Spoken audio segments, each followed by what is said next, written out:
Hi everyone. आज का हमारा टॉपिक है पार्डनिंग पावर्स ऑफ प्रेसिडेंट। ये हम इसलिए स्टडी कर रहे हैं बिकॉज अक्टूबर में क्या हुआ था, मिनिस्ट्री ऑफ होम अफेयर्स ने 20 केसेस जो हैं पार्डनिंग के वो रिकमेंड किए थे प्रेसिडेंट को। ठीक है, मतलब उन्होंने रिकमेंडेशन दी थी कि इन 20 केसेस पे प्रेसिडेंट की पार्डनिंग पावर को अप्लाई किया जाए। ठीक है, और ये अब प्रेसिडेंट के ऊपर ही था कि उन्हें करना है कि नहीं करना। ये सब हम आगे स्टडी करेंगे जब हम स्टैटिक पढ़ेंगे इसका। तो पार्डनिंग पावर किसके अंडर आती है? आर्टिकल 72 के अंडर आती है। इसको क्लीमेंसी पावर्स भी बोला जाता है, राइट। 72 जो है आर्टिकल, अब पार्डन का मतलब क्या होता है? माफ़ करिए हमें। ठीक है, तो प्रेसिडेंट के अंडर ये क्या है? माफ़ी की अर्जी है। अब 72 के अंडर केवल पार्डन नहीं आता है, बहुत सारी डिफरेंट वेराइटीज़ आती हैं जिनको हम स्टडी करेंगे। ठीक है, कौन कौन सी वेराइटी है? जैसे पार्डन हो गया, फिर उसके बाद क्या नाम है, रिप्रीव्स हो गया, फिर रेस्पिट हो गया, फिर रिमिशन हो गया, फिर कम्यूटेशन हो गया। ओके, अब देखिए सबसे पहले हम पार्डन पढ़ते हैं। पार्डन, अगर प्रेसिडेंट ने किसी ने अप्लाई करी है अर्जी और प्रेसिडेंट ने क्या कर दिया? पार्डन कर दिया। पार्डन का मतलब क्या हो गया? अब आप कंप्लीटली हो गए फ्री गिल्टी से, कि आपने कभी कोई क्राइम किया ही नहीं था। मतलब आप एब्जॉल्व होता है ना कंप्लीटली हर किसी क्राइम से हो जाना, तो यहाँ पे वो हो गया पार्डन के थ्रू। मतलब कोई भी अब आपके ऊपर लागू नहीं है, धारा वारा कोई भी कानून लागू नहीं है कि मतलब जिसके थ्रू आपको सज़ा हो रही थी या होनी थी, क्योंकि अब आप पूरी तरह से ख़त्म हो चुकी है। आपका जो आपने क्राइम किया था वो क्राइम ख़त्म हो गया है आपके से। तो ये क्या है? कम्प्लीटली फ्री की पावर है। फिर उसके बाद क्या आती है? रिप्रीव की पावर। ठीक है, इसमें क्या लिखा है मैंने? Temporary suspension.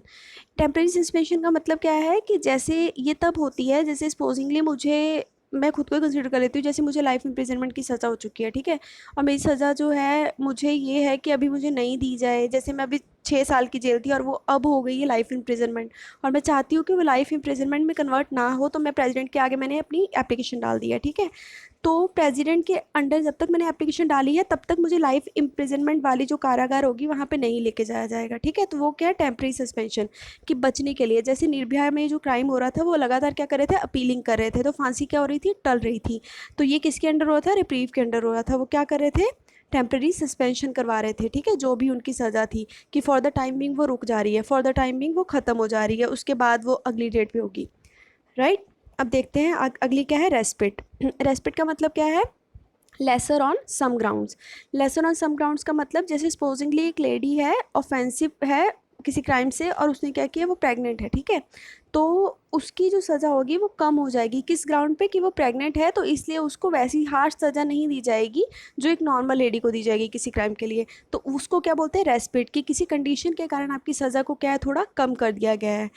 फिर उसके बाद क्या आता है? रिमिशन। रिमिशन आपको पता ही है सबको, फुलफिल कंसेशन की एप्लीकेशन आपने पढ़ी हुई है बचपन में। तो हम अपना फाइन क्या करवाते थे? रिमिट करवाते थे। रिमिट का मतलब क्या होता है? हम उसमें रिडक्शन करवाते थे कि हम इतना नहीं भर पाएंगे, इतना भर पाएंगे। Similarly remission applies here. यहाँ पे क्या है? Reduction without changing is type, कि मैंने अगर मुझे सज़ा हो गई है, जैसे सपोजिंग की 10 साल की सज़ा हुई है, तो मैं क्या करवाऊंगी? उस 10 साल की सज़ा को मैं पार्डन नहीं करवा रही हूँ, लेकिन मैं क्या कह रही हूँ? 10 साल की सज़ा 5 साल की हो जाए। तो रिडक्शन करवा रही हूँ विदाउट चेंजिंग इट्स टाइप। सज़ा अभी भी जेल में ही रहने की है, लेकिन नंबर ऑफ़ ईयर्स रिड्यूस हो गए हैं। अगला क्या है? कम्यूटेशन। कम्यूटेशन का मतलब क्या होता है? एक्सचेंज विद लेसर पनिशमेंट के साथ एक्सचेंज हो जाना। जैसे अभी मैंने आपको बताया लाइफ इम्प्रिजनमेंट को किससे एक्सचेंज कर दिया गया? 4 ईयर्स की इम्प्रिजनमेंट से, राइट। सिमिलरली डेथ की सेंटेंस जो है उसको किससे रिप्लेस कर दिया गया? लाइफ इम्प्रिजनमेंट से। तो क्या कर दिया? एक्सचेंज कर दिया। किससे? थोड़ी कम वाली सज़ा से एक्सचेंज कर दिया। ठीक है, और ये सारी पावर किसके पास होती हैं? प्रेसिडेंट के पास ही होती हैं। अब देखिए ये चीज़ आपको ध्यान रखनी है कि प्रेसिडेंट इन पावर्स को किसके बिहाफ पे, किसके कहने पे वो करेंगे अप्लाई। हमें पता है प्रेसिडेंट कोई भी डिसीजन जो लेते हैं वो किसके कहने पे ले सकते हैं? Council of ministers. ठीक है, तो council of ministers he recommend करते हैं कि हाँ इस पर माफ़ी देनी है कि नहीं देनी है। ठीक है, तो प्रेसिडेंट उसी पर डिसाइड करते हैं। अब देखिए where to exercise these powers, ये कहाँ कहाँ एक्सरसाइज की जाएंगी? प्रेसिडेंट मतलब कहाँ कहाँ पार्डनिंग पावर अपनी जो है एप्लीकेबिलिटी उनकी ला सकते हैं? कोर्ट मार्शल, जैसे कोर्ट मार्शल का कोई केस है आर्मी के अंडर, ठीक है, तो उसमें किसी को आर्मी ने सज़ा दे दी है, तो वो बंदा भी प्रेसिडेंट के पास जाके क्या कर सकता है? पार्डनिंग पावर के अंडर अप्लाई कर सकता है। तो कोर्ट मार्शल पे भी प्रेसिडेंट का जो है प्रोविज़न वो अप्लाई होता है।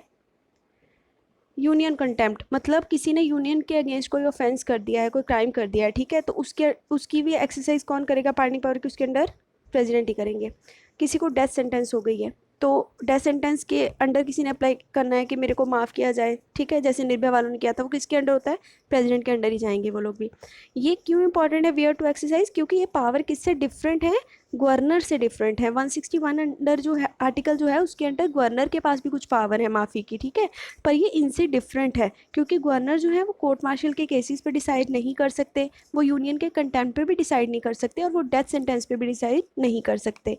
ओके, अब देखिए आगे क्या है, ये बहुत इंपॉर्टेंट चीज़ है। कॉन्स्टिट्यूशन ने क्या किया है, जुडिशियल रिव्यू की पावर नहीं दी है। मतलब अगर प्रेसिडेंट ने किसी की सज़ा माफ़ कर दी तो कोई भी लीगैलिटी या लीगैलिटी का क्वेश्चन नहीं आएगा कि आपने क्यों करी या किस बिहाफ पे करी, ठीक है। वो होता है कि जुडिशरी में जाके कोई बोल दे कि इसकी सज़ा माफ़ नहीं होनी चाहिए थी लेकिन प्रेसिडेंट ने कर दी, तो वो सब नहीं है अप्लाई। इसका मतलब क्या हुआ कि एग्जीक्यूटिव के पास जो पावर हैं पाड़ने की, प्रेसिडेंट इज़ एग्जीक्यूटिव, ओके, उनके पास जो पावर है वो जुडिशियल रिव्यू के अंडर नहीं आती है, उन पे क्वेश्चन नहीं उठेगा on the basis of legality. लेकिन देखिए अगर कोई भी एग्जीक्यूटिव के पास ऐसे आर्बिट्रेरीनेस आ जाएगी तो उससे क्या होगा, कैओस भी क्रिएट हो सकता है लेटर ऑन, ठीक है। तो इससे सुप्रीम कोर्ट ने क्या कहा है, कुछ कोई भी ऐसी चीज़ नहीं है कि जो सुप्रीम कोर्ट के रिव्यू के अंडर नहीं आए, भले वो एग्जीक्यूटिव की कोई पावर क्यों ना हो। तो ये केस आपको याद रखना है। इपुरु सुधाकर केस में सुप्रीम कोर्ट ने क्या कहा कि जुडिशियल रिव्यू जो है वो अप्लाई होगा। डबल टिक का मतलब ये है। तो यहाँ से आपको पता लग गया पार्डनिंग पावर्स के बारे में, ठीक है। और यहाँ पे एक चीज़ का डाउट आपको नहीं रखना है, ये मिनिस्ट्री ऑफ होम अफेयर्स ने रिकमेंड किया था, पर ministry of home affair council of minister नहीं है, ठीक है। इन्होंने केवल ये बताया था, 20 केसेस डाल दिए प्रेसिडेंट के आगे कि इनको पार्डनिंग पावर के लिए जज किया जाए, कि इनमें पार्डनिंग पावर अप्लाई की जाए हो सकती है। तो प्रेसिडेंट ने क्या किया होगा, काउंसिल ऑफ मिनिस्टर की सलाह से 20 केसेस को कंसिडर किया होगा, ठीक है। तो कंफ्यूजन नहीं रखना है मिनिस्ट्री ऑफ होम अफेयर्स और काउंसिल ऑफ मिनिस्टर्स में, because ministry of home affairs यहाँ पे इसलिए डिस्कस हुआ क्योंकि न्यूज़ में ये था, इस वजह से ये पार्डनिंग पावर न्यूज़ में थी, इसलिए मैंने यहाँ पे ये बताया आपको, ठीक है। तो चलिए इसको एक बार रिवाइज कर लीजिएगा, इस पे इसके जो क्वेश्चन है वो आपको मिल जाएंगे। तो please do share and subscribe our channel, Telegram पे ज्वाइन कीजिए, इस कॉन्टैक्ट पे कोई भी क्वेरी हो तो अप्लाई कीजिए। Okay, thank you.